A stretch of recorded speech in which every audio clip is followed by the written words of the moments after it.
Me too. Me too. Me too. Me too. Me too. Me too. Me too. Me too. Me too. Me too. Me too. Me too. Me too.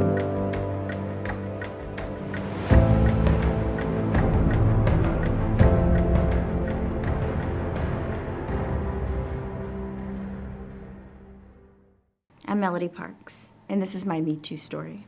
It's hard to share a story because you don't know if you're going to be judged or criticized or shamed. I've found when someone has shared something that I have in common with them, that helps me.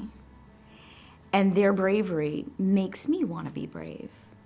So I think that if people have a fear of sharing something that makes them vulnerable, do it anyway. Because I think there's strength in that. It's something that can connect you to another person, because that's where we're always looking for a connection. It seems bullshit that we have to be in this space where we have to bring awareness to something. I mean, women being devalued and just people devaluing each other has been happening since humans have been on this planet. So it's sad that we are in this space where we feel like we need to have another level of education to say, hey, this person is a person and this person doesn't deserve to be violated because this person is a person.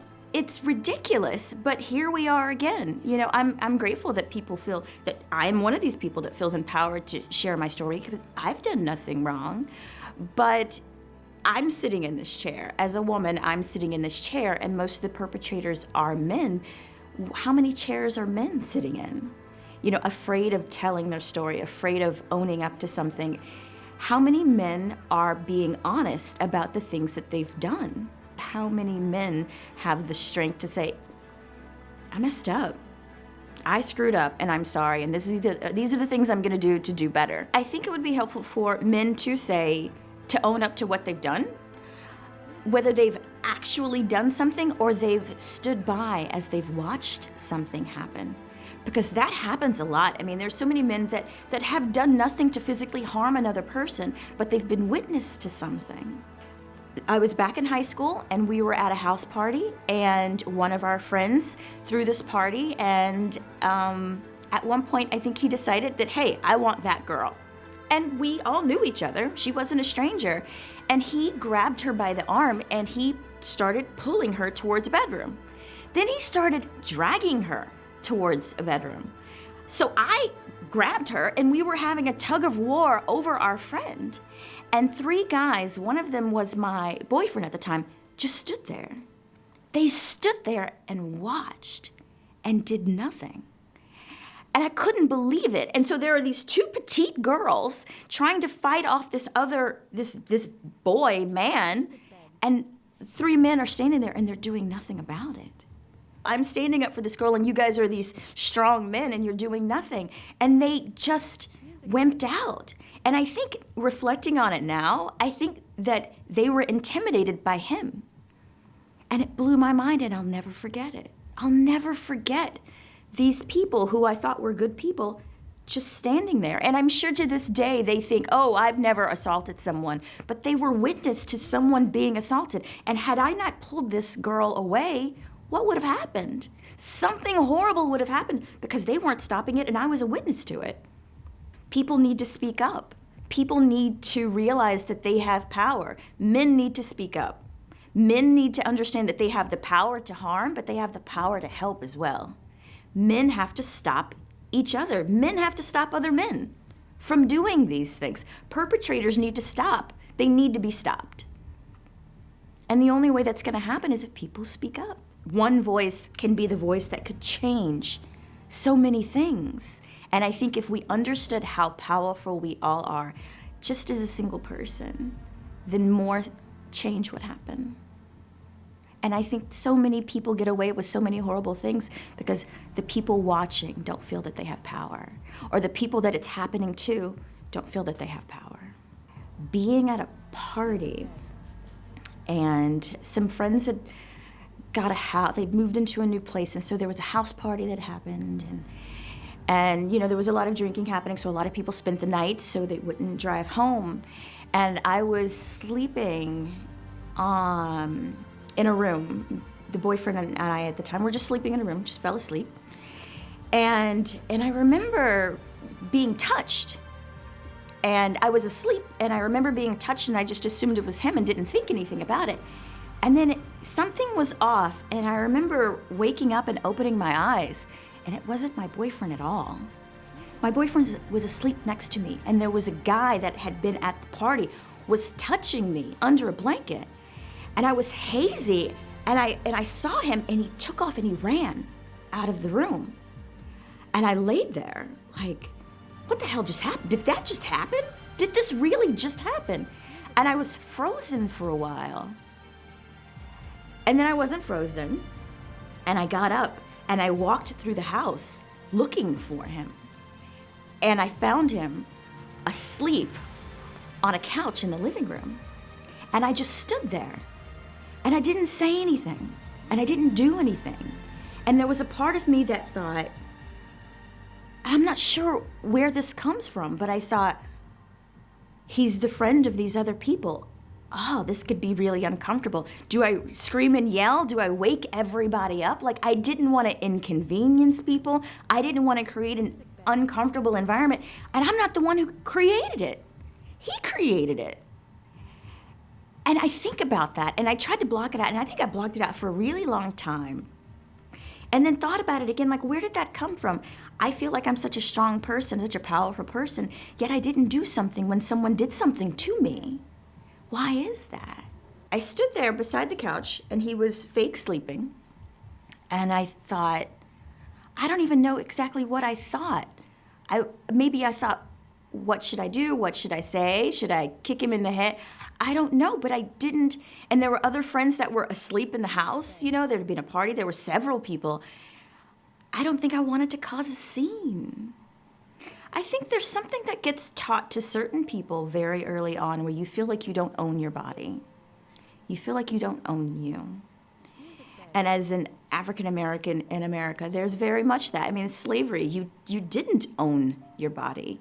You didn't own your children. Your children could be taken away. Your spouse could be taken away. I think it's extremely important for parents to trust their children and teach children ownership of themselves. Trust the child to say, no, I don't want to have a physical connection with a person, someone else. I think it's very important for kids to be honored early on. There are a couple simple things that happen that people don't really think about. A little kid, let's say it's a family holiday, and a mom wants their child to hug this uncle that they don't want to hug. Go ahead, go hug Uncle Harvey, hug him. And the child doesn't want to. But whenever they're forced to hug someone, they're being told, I don't own my body. When a little girl is told that, you know, the little boy on the playground, if he hits you, oh, he likes you. He likes you. What message is that being sent? That sets the stage for an abusive relationship cycle where someone harms you. That equates to love. So there's so many messages that women are sent at such an early age that set the stage for this behavior, so that women, these things happen to women and they feel that they can't speak up, and then men do these things and they feel like, hey, I can get away with it. And there's a cycle that starts. Women are sent mixed messages all the time. We want you to be assertive, but if you're too assertive, then you're a bitch. We want you to be confident, but if you're too confident, then you're a bitch. You know, there's so many messages that get sent that women are so afraid of offending the people that are around them, so we just smile and we joke about things and we laugh things off and hope to we want the uncomfortable situation to pass. So we don't say anything. I really appreciate the MeToo campaign is going global. In France, their MeToo is squeal on your pig. And so they're creating legislation so that, anytime a woman feels that she's been harmed in some way, they can file charges.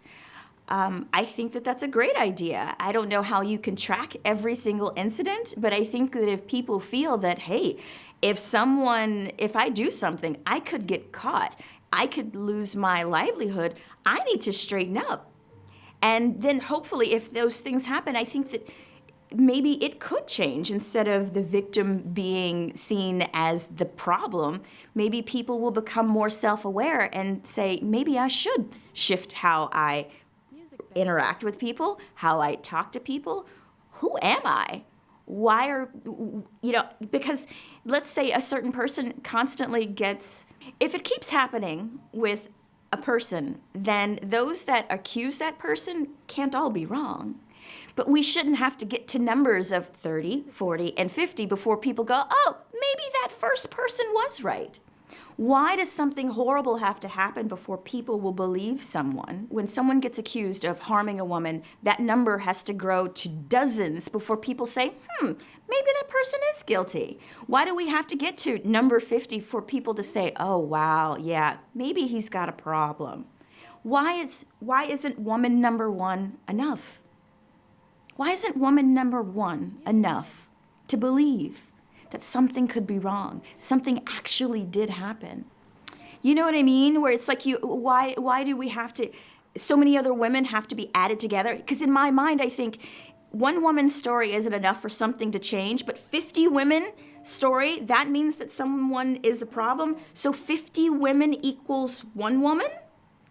50 stories? Okay, so you put them all together, okay, now we have an issue.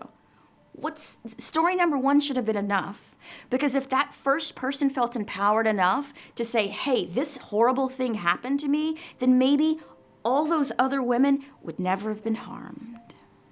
Our country has evolved in so many ways over the last hundreds of years, and people have to be uncomfortable before things change. I think civil rights, women's suffrage. People were uncomfortable with women having the right to vote, and then eventually women got the right to vote, and now it's a no-brainer. I think when it comes to sexual assault, I think that maybe we should. Every time someone harms someone, they know that there's a chance that they could go to jail for it, or they could have a fine, or that they could be publicly degraded in some way. In some way, it's going to be found out that you've done something wrong. That could change things. That could cause this shift, because there was a time where owning people was totally fine. And then people stopped owning other people. And it was uncomfortable for a very long time, and now it's accepted. So maybe that's what needs to happen when it comes to sexual assault. Every single infraction, no matter what the level, there's some type of punishment that happens, because then maybe eventually things will stop happening. Because people will know that they'll get punished for it.